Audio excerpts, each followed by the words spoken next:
Good morning friends. कर दिखा कुछ ऐसा कि दुनिया बनना चाहे तुम जैसा।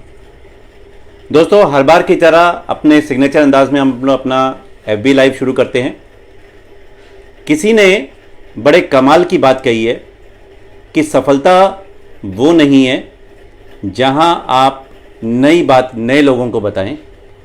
सफलता इस बात में है कि पुरानी बात नए लोगों को हर बार बताएं। सबसे बड़ा उदाहरण हमारे गौतम बाली जी। सोचने की हिम्मत तो करो। सफलता उन्हें ही मिलती है जिनकी तैयारी अच्छी हो। ये बात हमने कई बार सुनी है और यही है उनकी सफलता का राज। हमें भी इसको डुप्लीकेट करना है। दोस्तों सोच के देखिए कि एक चिड़िया पंख होने के बावजूद अगर उड़ना ना चाहे तो क्या होगा। जोखिम के आगे डर जाए कि कोई बड़ी चिड़िया खा जाएगी, बड़ा पक्षी पकड़ लेगा, मौसम के आगे झुक जाए तो क्या होगा। उसी तरह अगर हम इंसान अपनी क्षमताओं के होने के बावजूद उसका इस्तेमाल ना करें तो माय डियर फ्रेंड्स, इससे बुरा क्या हो सकता है। अपने परिवार के लिए एक चिड़िया रोज जोखिम उठाती है, बाहर निकलती है, कंफर्ट जोन से बाहर निकलती है और सक्सेस भी पाती है। केवल और केवल 1% लोग ऐसे होते हैं जो रिस्क लेने को तैयार हैं, जिनको अपने खुद पर भरोसा है। कोई भी मौसम आ जाए, कैसी भी स्थिति हो, वो कभी डरते नहीं हैं।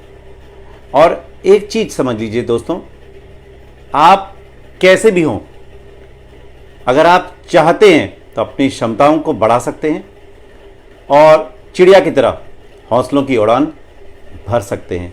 सिर्फ सोचने की हिम्मत करनी है आपको। माय डियर फ्रेंड्स, हमारे जीवन में समस्याएं एक लाल बत्ती की तरह हैं, जहां ट्रैफिक लाइट, जहां आपको कुछ देर प्रतीक्षा करनी है, धैर्य रखना है और प्रयास करते रहना है। समय बदलेगा, रेड लाइट ग्रीन भी होगी, पर एक प्रोसेस है। वो प्रोसेस को आपको समझना पड़ेगा और पहचानना पड़ेगा। माय डियर फ्रेंड्स, आज की हम बात करेंगे फेथ और बिलीफ के ऊपर। अगर हम यूनिवर्सल पावर से कुछ भी मांगते हैं और चाह रखते हैं तो हमें ये विश्वास और फेथ रखना पड़ेगा कि वो 100% पूरा होगा। अगर हम बारिश की कामना करते हैं तो माय डियर फ्रेंड्स, हमारा फेथ और बिलीफ उस छोटी लड़की की तरह होना चाहिए जो पूरे गांव में, जब पूजा हो रही थी, पूरे गांव में सिर्फ वो अकेली लड़की थी जो छाता लेकर वहां पहुंची पूजा की जगह, क्योंकि उसको बिलीफ था और फेथ था कि उसकी प्रार्थना एक्सेप्ट होगी और बारिश भी होती है। माय डियर फ्रेंड्स, तो अगर हम कुछ चीज़ की कामना करते हैं और अगर खुद पर बिलीफ नहीं करेंगे और फेथ नहीं रखेंगे तो वो चीज़ कैसे पूरी होगी। माय डियर फ्रेंड्स, आज आपको जो स्टोरी सुनाने जा रहा हूँ वो फादर्स डे के उपलक्ष्य में फादर एंड डॉटर के ऊपर है। माय डियर फ्रेंड्स, इस कहानी से आप सभी बहुत कुछ रिलेट कर सकेंगे। एक बिजनेसमैन अपनी फ्लाइट के लिए लेट हो रहा था और वो तेज़ी से भागा भागा जा रहा था। पहले टैक्सी में, फिर एयरपोर्ट पहुंचकर उसने अपना बोर्डिंग पास बनवाया। भागते भागते फ्लाइट तक पहुंचा। एयर होस्टेस ने उसका स्वागत किया। उसकी सीट थी 14B। उसने अपनी सीट के पास गया और रास्ते को वो हेलो करता गया और विश करता गया। उसकी सीट जहाँ थी उसके पास वो रुका और उसने अपना कैबिन में सामान रखा। उसकी सीट के विंडो सीट पर एक छोटी लड़की बैठी थी, ड्राइंग कर रही थी, और आइल सीट पर उसकी मम्मी कह लीजिए, केयरटेकर कह लीजिए, वो बैठी हुई थी। इसकी सीट 14B थी, बीच वाली मिडिल सीट। तो ये अपनी सीट पर जाकर बैठा। इसने उस लड़की की तरफ स्माइल करके देखा।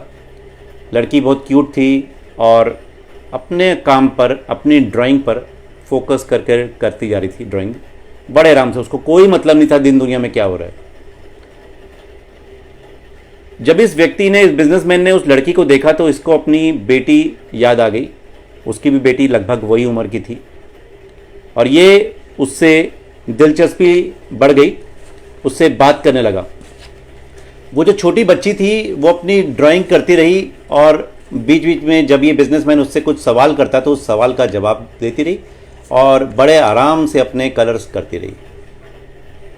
थोड़ी देर बाद फ्लाइट उड़ती है और जल्दी ही कैप्टन की अनाउंसमेंट होती है, लेडीज़ एंड जेंटलमैन, हम ख़राब वेदर से गुजर रहे हैं तो आप अपनी कुर्सी की पेटियां बांध लीजिए।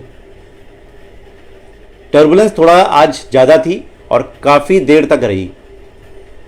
फ्लाइट में थोड़ी सी भगदड़ मच जाती है, लोग परेशान होना शुरू होते हैं, कुछ लोग रोना शुरू कर देते हैं, कुछ प्रार्थना करना शुरू कर देते हैं। कुर्सी की पेटी तो सभी ने बांधी थी, फेथ और बिलीफ तो सभी को करना था, पर कहीं ना कहीं घबराहट थी।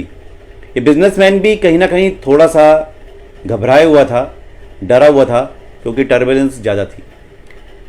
उसका ध्यान उस लड़की पर गया और वो लड़की जरा भी विचलित नहीं हुई, सिर्फ और सिर्फ अपनी ड्राइंग पर फोकस करती रही ड्राइंग। जल्दी ही कैप्टन की अनाउंसमेंट हुई कि लेडीज़ एंड जेंटलमैन, मैं इस विमान का कप्तान बोल रहा हूँ और जल्दी ही हम लैंड करने जा रहे हैं। फ़्लाइट लैंड होती है, सब लोग राहत की सांस लेते हैं। ये बिजनेसमैन ने लड़की की तरफ देखा, मुस्कुराया और कहा, ब्रेव गर्ल। अच्छा एक चीज़ बताओ, क्या तुम्हें डर नहीं लग रहा था? तो लड़की झट से बोलती है, इस विमान के कप्तान मेरे पिता हैं और मुझे उन पर पूरा भरोसा था कि वो मुझे घर लेकर जाएंगे। दोस्तों, अगर हम फेथ की पावर को ढूंढेंगे तो हमेशा चमत्कार हमें दिखेंगे नहीं। इसलिए हमें उस लड़की की तरह, जैसे उस लड़की ने अपने पिता पर अटूट विश्वास दिखाया और उस डिफ़िकल्ट परिस्थिति में भी घबराई नहीं, उसका फेथ ने उसकी मदद करी, उसी तरह अपना फेथ और बिलीफ हमें भी मदद करेगा डिफ़िकल्ट सिचुएशन में बाहर निकलने के लिए। दोस्तों, एक चीज़ याद रखिए, देखते ही देखते बहुत कुछ बदलेगा। बदलेंगे तरीके, बदलेंगी आदतें और बदलेंगे खुद को, तो माय डियर फ्रेंड्स, बदलेंगी ज़िंदगियाँ। उम्मीद करता हूँ इस कहानी से, आज के इस लाइव से आप रिलेट करेंगे और जो भी काम कर रहे हैं फेथ और बिलीफ के साथ करेंगे, 100% चमत्कार होंगे ही होंगे। Thank you so much. Wish you wealth.